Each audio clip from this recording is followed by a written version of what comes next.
Washington wide receiver Terry McLaurin met with the media on Wednesday. We hear from one fan about Chase Young's status, ponder what the Baker Mayfield trade means, and discuss the news that Dan Snyder has offered to testify in front of Congress. All of that coming right now on a jam-packed episode of the Locked On Commanders podcast. Our Locked On Commanders, your daily podcast on the Washington Commanders, part of the Locked On Podcast Network, your team every day.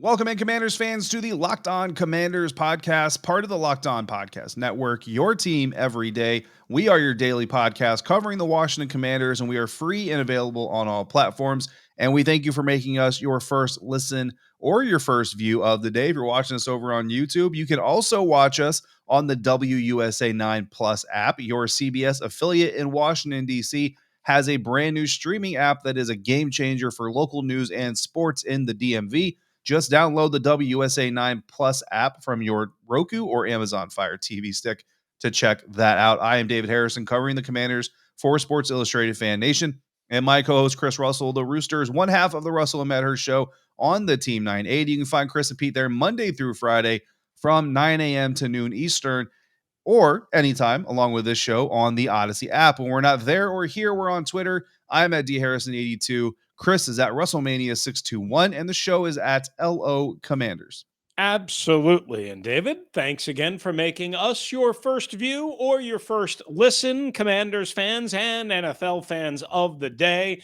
David, you were at the team facility at Command Central, which is not the official name. It's just what I call the team headquarters in Ashburn, Virginia on Wednesday morning. Why? Yep.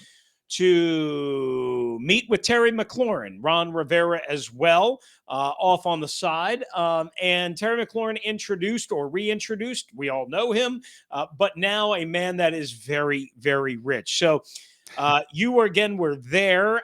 I guess your big picture takeaway would be what? I mean, that Terry is nicer than any human being could possibly be. That's that filthy rich, or is there another big picture takeaway?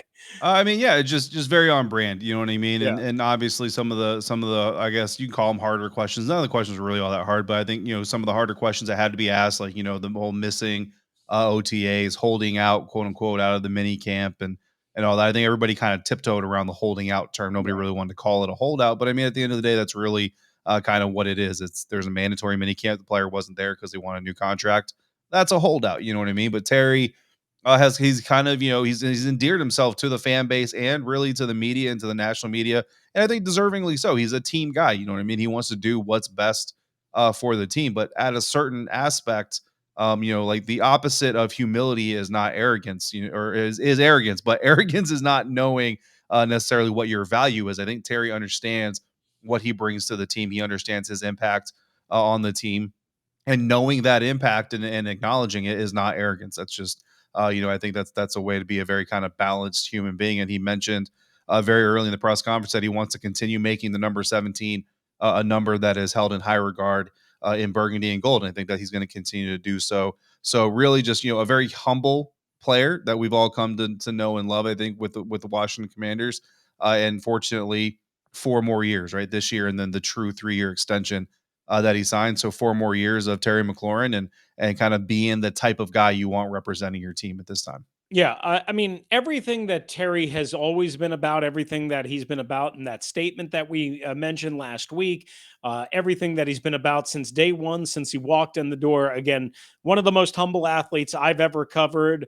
And I don't pretend to know him super well, but I mean, of course, over the course of the last 3+ years, I've talked to him, a number of times and gotten to know him a little bit. I mean, as much as you can know, but you just sense class. You just sense like a different level of maturity, and it doesn't take long to figure it out. You just sense it right away if you're good at noticing this stuff about people. Real, authentic Terry McLaurin. That's what he's about: dignity, class, and he's the last player on earth that I would expect that is going to take it easy and coast now that he's rich, right? And I mean rich, right? I mean, let's make no mistake about it. Look, he Yeah. even said several times, David, right? Hey, look, it's a business. And he Yep. knew that from day one. And he understood that he had to get paid fairly. And I think everybody understood that. And of course, everybody would have liked him to be at mandatory minicamp, but no Right. big deal. I can't imagine he's getting fined at this point. One thing that a couple of things that struck me. One, he said he talked about meeting Gary Clark and Mhm. seeing a Super Bowl ring the Yeah. day before and wanting that and how much that was going to push him and motivate him. Several times he referred to the legendary Doug Williams, who I've gotten to know over the years, both away from the facility and at the facility. Doug Williams, and saying Mr. Williams, Mr. Williams. I've talked so much to Mr. Williams. He's so respectful, Mhm. talking about how, a humble kid from Indianapolis, and we've all heard the Urban Meyer story and, all that, just made it to this point with his family, his mom and dad, how he hopes he doesn't have to have his mom and dad work anymore, so on and so forth. And then the other thing, and this is what I want your response, I guess, too, if it's a big deal, no big deal. I don't think it's a big deal, but, everybody started buzzing about it. And I know when I was listening to it live, I heard the same thing because I was doing a radio show and we were airing it, live when he said, "Hey, look, guys, I got to get out of here, in a little while because I got to hop on a plane to go to California Yeah. to meet and work out with Carson Wentz and some other receivers." Everybody was like, "Ooh, that's so cool." Now, I think that's more commonplace than it used to be, Yeah. especially with all the, different stuff going on CBA wise. But people lap that up, David. They Yeah. lap it up. They love that stuff. I mean, look, I think it's impactful. You know what I mean, and it's important. I mean, it's something that again, we knew he was going to be saying that, when before he came to the podium, and that was kind of everybody's kind of pre warned, like, hey, he's going to announce that he's flying to California to go work out with Oh, Carson. okay. I didn't realize that. Okay. Yeah, and it's great. And Ron talked about it off the side too after the press Mhm. conference was done, and he said it's less about the X's and O's. Like the X's and O's are important, and they're going to run some routes and do all this stuff and some of the timing. But Ron mentioned and then he credited Mike Ditka for kind of teaching him this methodology that it's more so just about being around each other and just getting to know who each other is. Because Terry mentioned one of the things, I got to ask him kind of what the next phase of Terry McLaurin. You come into the in Ohio State, right? It's all about getting drafted to the NFL. Once you're drafted, now you're a third round pick, special teams guy. Right. So it's about becoming a starter. Well, now you're a starter, so now you want to be a captain. Well, now you're a captain. So like, what's the next step in the evolution for Terry McLaurin? And of course, he immediately turned it back onto the team, which is what you fully expect. But they also kind of mentioned he wants to continue trying to develop into being the best receiver in the National Football League. Mhm. And he wants to show Carson Wentz that not only can he rely on him on the field, but he can rely on him as a person. He's got his back because that's what teammates are supposed to do. So going to California shows Carson and it shows his teammates, the ones, even the ones who aren't necessarily there, that this is a guy who's about his business. You know what I mean? This is a guy who, when he says, put the team first, put yourself second, that's what he means to do. And again, having Terry McLaurin under contract for 4 years helps the team. So even holding out to get the new contract done is a benefit for the team, if that makes sense. Yeah. So I think it's impactful. I mean, I'm not going to start, saying that they should, map out the parade route or anything yet, but I think it is impactful just because when they get to training camp, this isn't going to be the first time they've been on the field kind of working out together.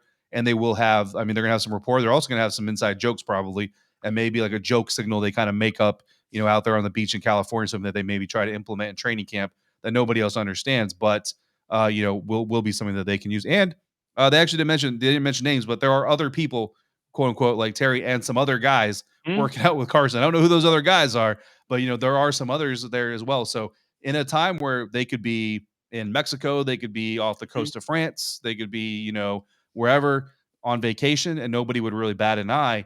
These guys are working and they're trying to get better for the season. Yeah, they could be on Lady S, Dan Snyder's It could personal be. yacht off the I coast was of going to leave it at Costa France. I was going to leave it there.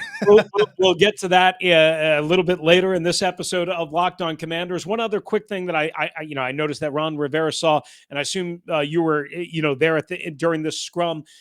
Was basically like he talked about Terry's impact both on the field and off the field, Right. sending a message showing people, hey, they're willing to pay and realize when you're a good young player, when you're a really productive player, we're going to, and a good leader and a good character guy, we're going to take care of you. I think that's important. I also wonder, maybe this is something that we can kick around next week. how many season tickets, how many tickets in general they've sold in the last Right. week or so since announcing this deal, because so many Commanders fans were so worried about this, and now relief and joy. But coming up on the Locked On Commanders podcast, the big deal for Carson Wentz in March happened. But what if Washington would have struck a deal for Baker Mayfield? Which one should they hypothetically have done in the rearview mirror? David and I will discuss right now, or coming up next, I should say, on the Locked On Commanders podcast.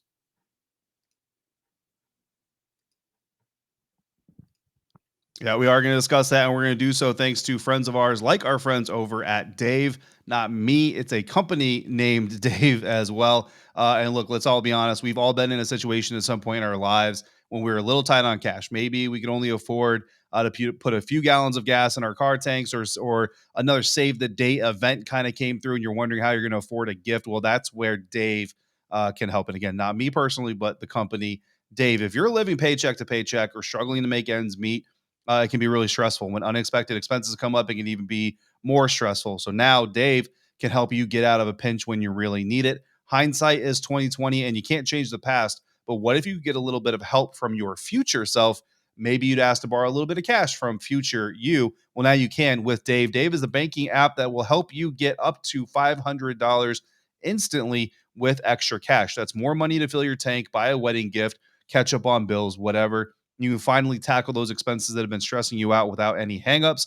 And there's no interest and no credit check needed. Millions of people have already downloaded the Dave app to get the financial relief they need with extra cash. So if you're in a pinch and need some extra help, download Dave and think of it as a helping hand from future you. Again, download the Dave app from the App Store right now. That's DAVE. Sign up for an extra cash account and get up to $500 instantly. For terms and conditions, go to dave.com/legal. Instant transfer fees apply. Banking provided by Evolve, member FDIC. Future you will thank you. All right, David. David. BetOnline.net is your number one source information. Find out all the latest sports developments, league reviews, and news, including Major League Baseball, Wimbledon, NASCAR. They've got you covered. Everything on Bet Online. They are your continued source for all your sports wagering information, including live betting, esports, and scores. And BetOnline.net remains podcast and news this season. Check them out, betonline.net. I won some money on the Stanley Cup Finals. You can too, whether it's MMA, boxing, golf, whatever it is. Check in on all your favorite sports and head to the pay window and head to the website today. Bet Online. Use your mobile device to learn more about the trends and the action at Bet Online, where that game starts.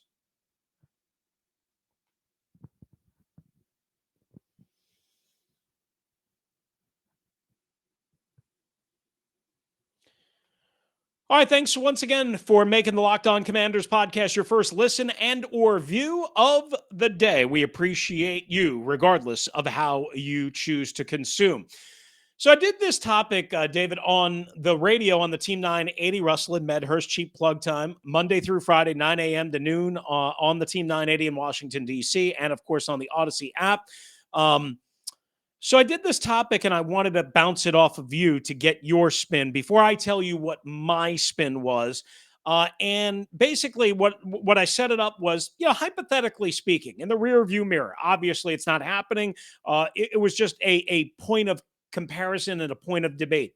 Now that Baker Mayfield has been traded to the Carolina Panthers for a conditional 2024 draft pick and about $4.5 million worth of obligation from the Panthers, when you compare that to Carson Wentz, or if you ask it this way, who would you have rather had, Baker Mayfield or Carson Wentz? Again, if hypothetical, if you could play fantasy GM David Harrison, who would you have or rather have? I think it's tough, honestly. It's tough, and it's tougher than maybe a lot of people would expect it to be. I agree. I honestly think I would probably go with Carson. I think I would probably go with Carson Wentz. And depending on how you go or went with this, because I did not hear this conversation on your radio show, so I don't know what you're going to say.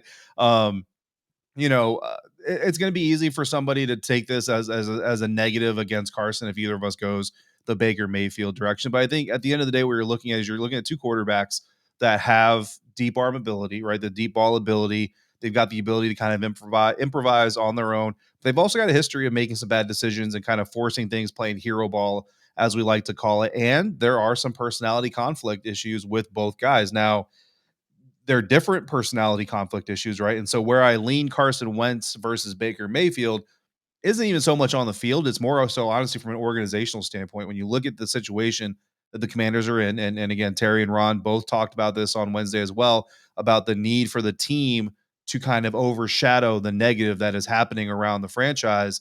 Um, I'll be honest with you. Baker is a little bit unpredictable, which makes him fun, right, to a certain extent. But also, I mean, you get him up there and ask him about Dan Snyder or about accusations, but like he Mhm. might say some crazy stuff up there. Mhm. And as much as I admire that willingness to be transparent and honest, I also understand what that could do in a market like this one. So I think I kind of lean Carson Wentz. That kind of gives him the advantage for me over that, because I just and I wonder about Baker's shoulder and the injury, which is obviously a recent injury. So all those things combined, I give the edge to Carson, but it's a much closer race than I think people probably would expect it to All be. right. I think that was a good explanation. I like your approach.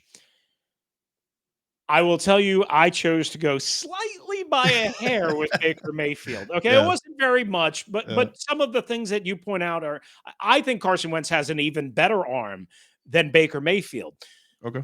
Whether it's more accurate or not, that's debatable depending on which Right. Baker you're going to get and which Carson, quite honestly, you're going to get. But Carson, even during his heyday, wasn't super accurate. But I think he's got a better arm, and he's obviously bigger, right? Mhm. So I think that gives him an inherent advantage. However, here's where I went with Baker and why, and you tell me if I'm crazy, wrong, see what my point, whatever. First of all, like when some people said, well, Baker Mayfield wasn't available back in March when they pulled the trigger on Carson Wentz. He wasn't truly available, but he was available. The Browns had already decided to move on from him. If you called the Browns for Baker Mayfield, you could have worked out a deal. Now, here's what I think would have happened.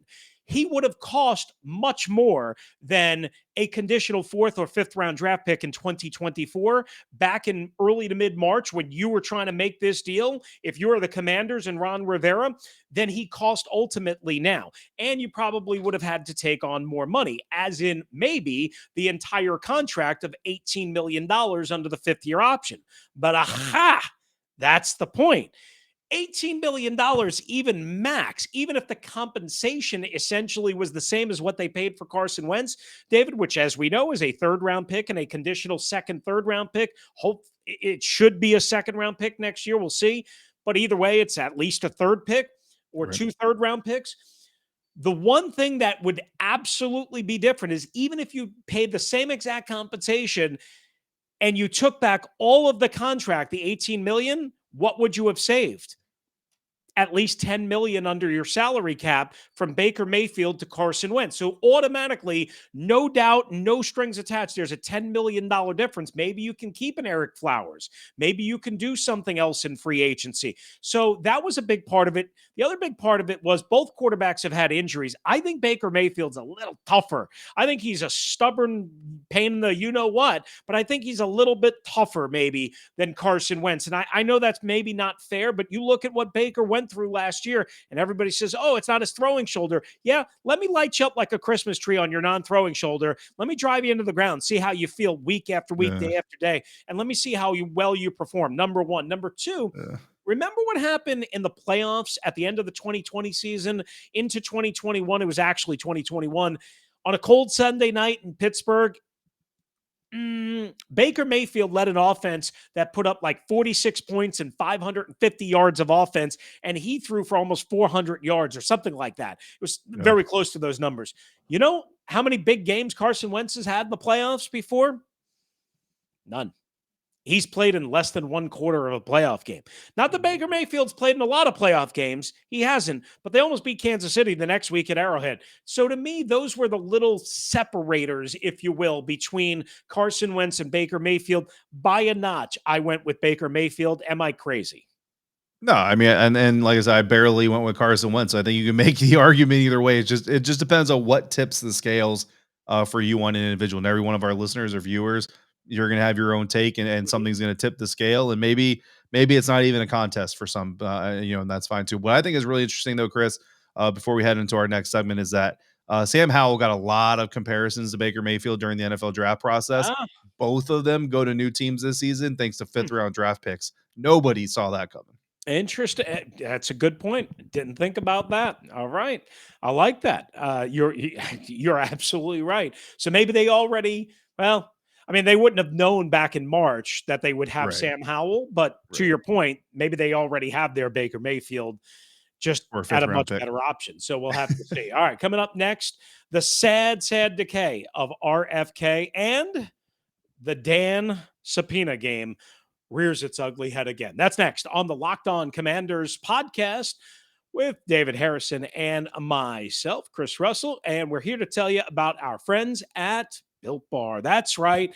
You probably tried the amazing coconut brownie chunk Built Bar already. Hopefully you have, because it's darn good. But guess what? Your friends at Built, oh, they are giving you that brownie chunk in the puffs treatment. That's right. The coconut brownie chunk Built Bar flavor you love in a deliciously chewy marshmallow covered in 100% soft, easy to chew, real chocolate. It's like a fluffy cloud of coconut brownie goodness. Stop drooling and listen, guys. They're good for you. As you know, every Built Bar product and every Built Puff product is low in calories, low in sugar, high protein, and all delicious. Go and get them now before they run out of inventory. But you can get them right now if you go to built.com. They're built with collagen protein, which your body absorbs more efficiently, provides a ton of health benefits, and again, they are delicious. Replace that late night bowl of chocolate ice cream, that early morning trip to a fast food store with, or fast food restaurant, I should say, with a delicious coconut rich, sweet brownie, creamy marshmallow Built Puff Bar. Right now, order it today, and when you use the promo code LOCK15, you're going to get 15% off your order, again, by using the promo code LOCK15 at built.com.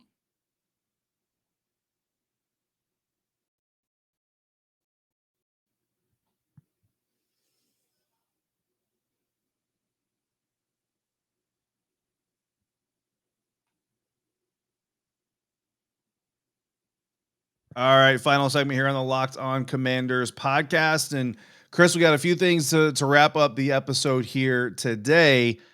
First things first, let's get to Dan Snyder, who obviously has been all up in the news lately, and much to the chagrin of many of our listeners and our viewers, not enjoying hearing most of what's happening. But look, we might be getting a step forward because per ESPN, Dan Snyder has reportedly offered to testify in late July before the House Oversight Committee closes shop for their August break, which I'm not going to make any more comments about congressional breaks. Then, yeah, I'm just gonna refuse to bite to that one. But Dan Snyder apparently not agreeing to, but offering up the opportunity to testify via teleconference. Chris, what are the details here?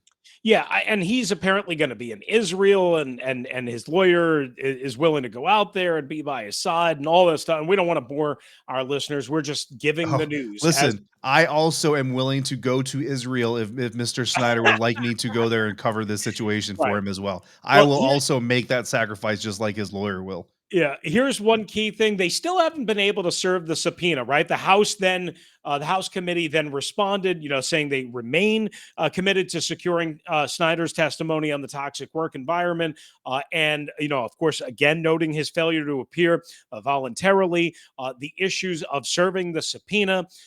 And they continue to negotiate with his counsel so that they can obtain full and complete testimony. So apparently, I guess the testimony might be in private, meaning we might not see what we saw with Roger Goodell, but then get a partial or a full full transcript. So we're going to have to see how that plays out. But again, supposedly Dan will be in Israel for much of July into early August to honor and observe the 1-year anniversary of his mother's death and so on and so forth. So we will see how this works out. But David, that's the news. We're not going to spend a whole lot of time on it, but we would be remiss if we didn't bring you the news. One thing that is also newsy that I'd like to just get a quick thought on before we run out of time. After we put our last episode to bed, the former home of the Washington NFL franchise, along, of course, it hasn't been that for a long time. And the Nationals left there and DC United left there, and there's nothing going on, was on fire on Tuesday evening. It wasn't a major fire. It was started in the basement out of the home dugout, if you will, that the Nationals used to use. And I believe that was the entrance where the old team used to come out of when they were playing football there. It's scheduled to be knocked down. It was already supposed to be demolished, but then COVID hit. I know you per se don't have that emotional connection, but many fans do. I was only there for baseball. I only watched football games on television there, but I was only there for baseball. So maybe you and I don't have that emotional connection. But when you saw the video, when you saw the pictures, did anything strike you as, oh man, what a sad state of affairs? Yeah, I mean, I never saw a game in RFK. I mean, I remember I watched, some old Washington games when they were played in RFK. So it's definitely, part of my memory in that aspect. JP Finley sent out a tweet, just kind of talking about, just the his disgust with just, what's happened to that property. And he even said, like, doesn't even necessarily need to be a stadium, just do something with it. That site, that spot deserves to be taken care of, better than it has. And I couldn't agree with him more. And then just the empathy, I'm a sports fan, so I understand, what the hallowed grounds mean to people and to sports fans and to people who've been fans of this team for their entire lives or a large chunk of their lives and who have, have memories there and all that stuff. And it's just about, have some respect and have some reverence for this, for something that means something to people. You know what I mean? Like we're all happy to collect the tax money and the concession money and sell the jerseys and the logos and the foam fingers and all this stuff. Well, when it comes time to put something into history, like an RFK stadium, do it right, man. You know what I mean? Like just do it right so that the people who love that place or have memories tied to that place don't have to watch this thing just get swallowed by weeds and moss and dirt and just grime and then catch on fire. Like, I mean, it's just, again, I don't think there's like a person to point a finger to and say shame on you, but it's a shame because that there are fans who have a lot of, great memories of that stadium who now you're watching part of that burn, and it's just, it's going to get knocked down, and that's sad, to itself as well. But it's a little bit of a better resolve than this. Like it's just kind of disrespectful. Yeah, no doubt about it. I'll just quickly add this as we're starting to run low on time here. They should knock it down immediately. I mean, unfortunately, all sentiments aside, they should just knock it down and just rip the Band-Aid off. It's serving no purpose. There's no new football stadium coming there. They're going to build affordable, whatever it might be, shopping, all that. Just rip off the Band-Aid. That's what I would say. It's serving no purpose at this point. You have it in your memories. You have it in your heart. And that's really it. Yeah. So that's the sad state of affairs with RFK Stadium. Do we have time for our voicemail, David, or no, we don't? Okay. All right. So we're going to have to save Todd in Utah for our next episode. Todd, we love you and we appreciate you, and we will certainly get your voicemail in on the next edition of the Locked On Commanders podcast. But that's again today, guys. Thanks again for making the Locked On Commanders podcast your first listen and view of the day. Now make your second listen and view the Locked On NFL podcast. Our national NFL experts and insiders keep fans dialed in with the biggest stories and the latest news from around the league, because an offseason doesn't equal a break in the action. We'll be back with more coverage, more episodes, and we'll be back on our normal schedule coming up later on this month as we gear you up towards training camp. If you you want to hop in, like Todd Utah regularly does on the voicemails, 301-615-3577. Come on, Commanders fans, hit us up, 301-615-3577, or Locked On Washington Commanders at gmail.com. For David Harrison, who's covering the Washington Commanders, for SI.com's Fan Nation, check out his coverage of the Terry McLaurin press conference and all things more and burgundy and gold related. I'm Chris Russell, one half of the Russell and Medhurst show on the Team 980 and the Audacy app. If you're out and about, please be safe, be kind to one another, don't should air drive like a maniac, and thank you for joining us right here on the Locked On Commanders podcast.